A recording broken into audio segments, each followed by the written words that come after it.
Crise, je dirais, sanitaire liée à la pandémie de Covid-19, le regard qu'on peut porter, c'est que c'est une économie qui reste tout de même résiliente. Et c'est une économie qui, tout de même, reste solide au regard de tout ce que nous avons comme statistiques. Donc l'économie ivoirienne se porte assez bien,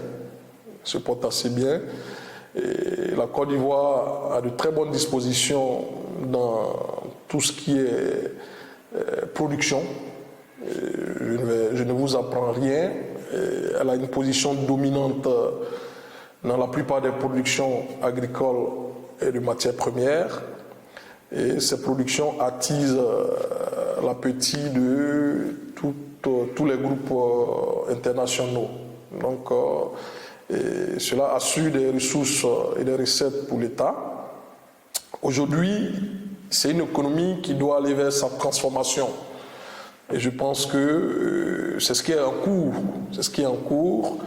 Et le ministre de l'économie, je profite pour l'encourager et le féliciter pour le travail qu'il abat en sourdine, sans faire beaucoup de bruit, mais qui est un travail qui produit ses effets. Aujourd'hui, nous allons vers la transformation de notre économie, avec la transformation des matières premières. Et de nombreuses multinationales s'installent. Il faut simplement peut-être encadrer ces ambitions-là, parce que quand les multinationales s'installent, elles viennent avec beaucoup de capitaux. Et il faut permettre à ce que, par des joint ventures, les entrepreneurs ivoiriens ne soient pas laissés pour compte et qu'ils puissent absolument prendre part à ce projet de transformation de l'économie ivoirienne, seul ou avec les partenaires internationaux qui arrivent. Donc la Côte d'Ivoire a encore de beaux jours en termes de son développement.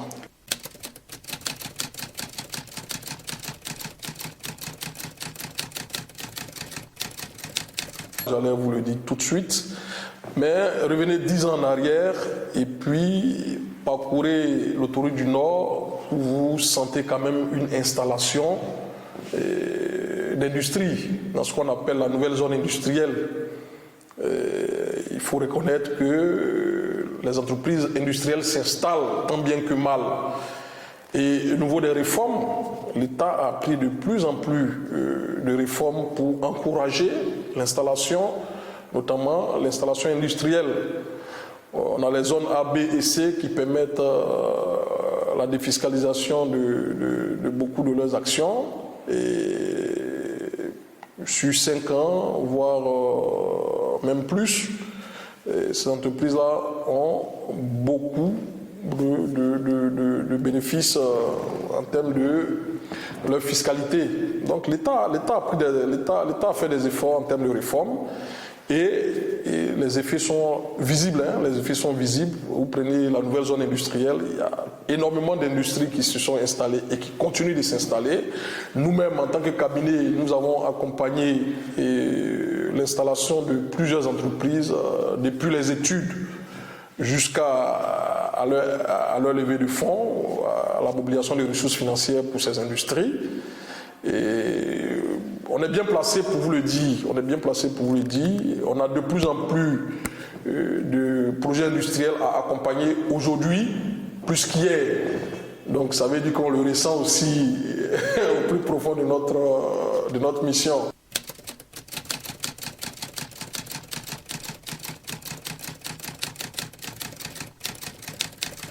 Milliards de budget. Je pense que c'est un pays qui a des fondamentaux solides. Et vous pouvez évoquer toute question de difficulté, mais ça peut être lié à la gouvernance à améliorer. Vous comprenez? Aujourd'hui, il y a des efforts qui sont faits dans la construction de nouveaux CHU. Je pense qu'il y a le nouveau CHU d'Abobo qui est en construction. Le CHU de Yopougon est fermé pour réhabilitation. L'amélioration des plateaux techniques, notamment au CHU d'Angré et les différents CHU. Donc ça, par exemple, c'est pour faciliter l'accès des populations aux centres de santé. C'est pour améliorer l'offre de santé. Vous comprenez? Aujourd'hui, sur le plan de l'éducation, effectivement, il y a eu beaucoup quand même de construction d'écoles. Il faut simplement revoir le contenu pour qu'on puisse être à niveau. Donc, il y a quelque chose qui est fait tout de même.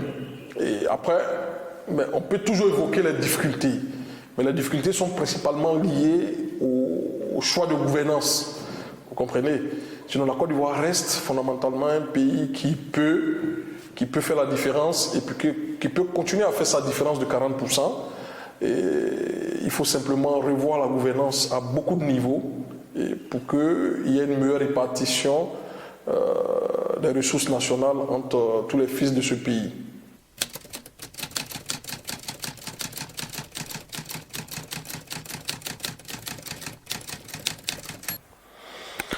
Oh, écoutez, la réconciliation des politiques n'empêche pas la réconciliation des Ivoiriens. Donc, on a tendance à se focaliser sur la réconciliation des trois grands, comme on les appelle. Moi, je pense que tant que les Ivoiriens vivent en paix, tant que les Ivoiriens se côtoient dans la paix, et tant que la paix est préservée, pour moi, c'est ce qui est essentiel.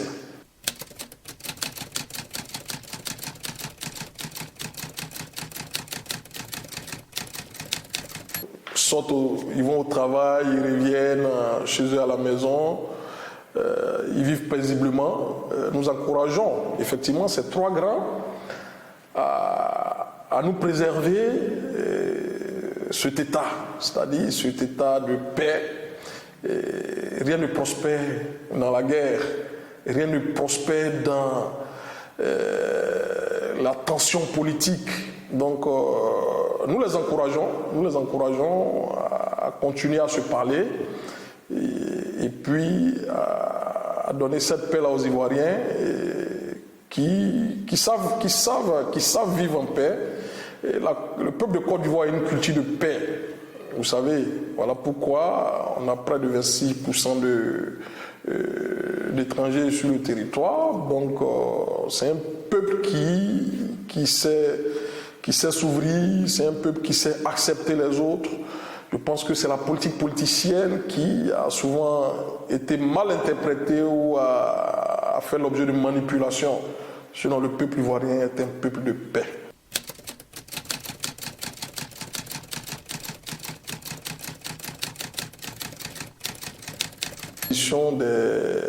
Des entrepreneurs ivoiriens et qui ont envie de réussir, qui ont envie de grandir, qui ont envie de grossir, si je peux m'exprimer ainsi. Notre slogan, c'est accompagner votre croissance.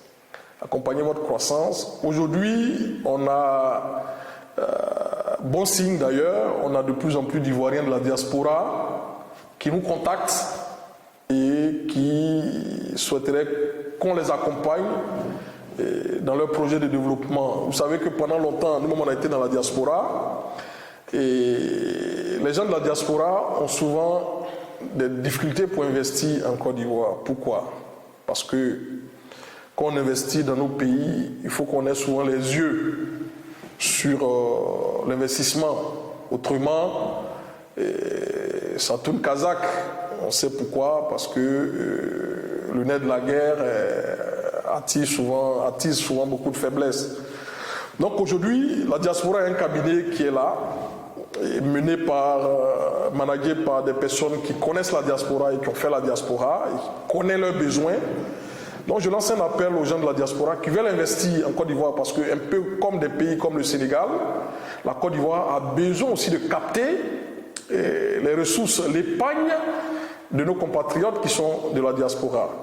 Donc nous sommes un cabinet ouvert, nous sommes prêts à les recevoir, à les accompagner dans tous leurs projets en Côte d'Ivoire et à leur donner les meilleurs conseils, les meilleurs encadrements qu'il faut, à même piloter au succès leurs projets. Donc c'est un petit appel que je lance. Je sais que nous sommes suivis en Allemagne et dans RDC, dans toute l'Afrique. Donc je profite pour leur lancer un appel qui n'ait pas peur désormais de venir investir en Côte d'Ivoire. Le cabinet Fininvest les accompagnera de bout en bout, et même jusqu'à la levée de fonds partiels.